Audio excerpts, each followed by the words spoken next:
ئەمریکی وەکە هەر لایەنێکی دیدێ چاو لە هەڵبژارتنێن داهاتیên Iraqê bikin ji ber ku piştî guhertinên dramatîkiyên vî welatî tên kirin. Ew guhertin peyda bûn ji encamê derxistina Dewleta İslamî Daeş ku pitir ji 2 salan kontrola çend bajarên Iraqê dikir û herwesa rewşa piştî referanduma Herêma Kurdistanê. Egerçî pêşbîniyên panêla Washington Institute ew bûn di van hilbijartinan de Iraqî hêlên cudahiyên nijadî, olî û tîreyî derbas nakin, lê wê guhertineka bi rengekî dî bînin holê. Gelê Iraq bi taybetî zorînê gelê Iraq ke Şîan li rûyî xizmetguzariyەوە لە ڕووی ئەمنەوە لە ڕووی ئابووریەوە ئیسفادەیەکیان لە باڵادەستی شیعە نەکردووە بۆیە غەیری ئەوەی کەوا شیعەن و شیعە لە حکومای ئەمە ئامانجێکە هاتۆتە دی بەڵام ئەمە خۆی وەسیلەیەکە ئامانجەکەوەیەکەوە شیعە لە عێراقا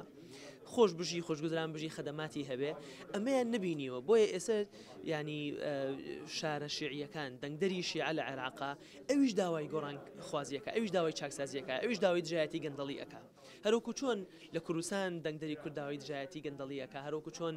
بۆ نمونە سوننە داوای خەدەمات و داوای ئەمن و ئاسایشەکە شیعیش بە هەمان شێوە بۆیە ئەم هەڵبژاردنەوەکو ئەبینی ماڵی شیعی جیاواز کردو هەروکو چۆن ماڵی کورد جیاوازە ماڵی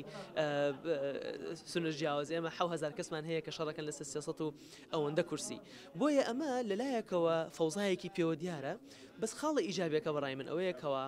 وەکو میلەت داوای گۆڕانکاریەکە داوای خەدەمات و داوای ئابووری و داوای ئەمنەکە حیزبەکانیش مەجبور بوون کەوا تەنها هەر بەمە شیعەیە کافی نییە هەر بەمەکەوە کوردە کافی نییە بۆیە ئەبێ وەکو حیزب لە انتخاباتە بەشدار ببێ ئەگەرچی ئەمریکا بە ئەشکرەی نەگوتیە کا پشتەوانیە لە چی لایەنی شیعە دکەتن ku دەسەڵاتە بلندە عێراقی پشکاوانە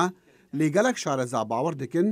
کاندیدێ نێزیکی حەزاوان سەرک وەزیر عەبادیە چونکو بە باوەریا شارەزایان di Iraqê jêrveberatiya wî de dê rolê Îranê hinekê kêmtir be.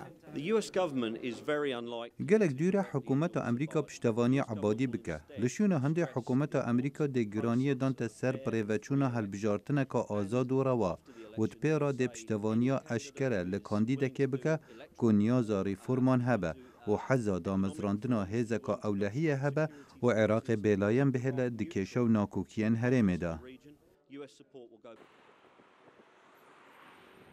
Piştî referanduma cudabûnê ji Iraqê û rewşa ne li gor xwesteka Kurdan êdî bawerî bi Amerîka nemaya û şarezayên panêla Washington Institute dibêjin divêt Kurd pişta xwe bi Amerîka germ nekin lê dîsan Kurd dê bimînin weka hevsenga hêzan di Iraqê de. Yaku bi rastî Amerîka divêt biket lahinin naçar bikin bi waqayekê razî bin ku Iraq di destê hindek grûpên taybetiyên Erebên Şî'a de ye. û hevsenga deselatê ji bo berjewendiya Îranê guhertiye. Deyan sal û hewlên reş divên heta ew bêt guhertin. Kurdan evên beşekê Iraqê bin. Lê divêt razî bin bi bejdariya xwe û hevbendekê rojava bin bo çavdêriya deselata Îranê. Çavderê siyasiyê navenda Washington Institute Michael Knights bawer dike ku hikûmeta dahatiya Iraqê careka dîdê hikûmeteka her kesî be û hikûmeta neya kesekî be. Boyê meعنayê hemû layen dê têda bejdar bin bi endaman lê çi ji wan layenan digel şirîkên xwe hevbîr nabe li ser pirsên çarenivîsên welatî.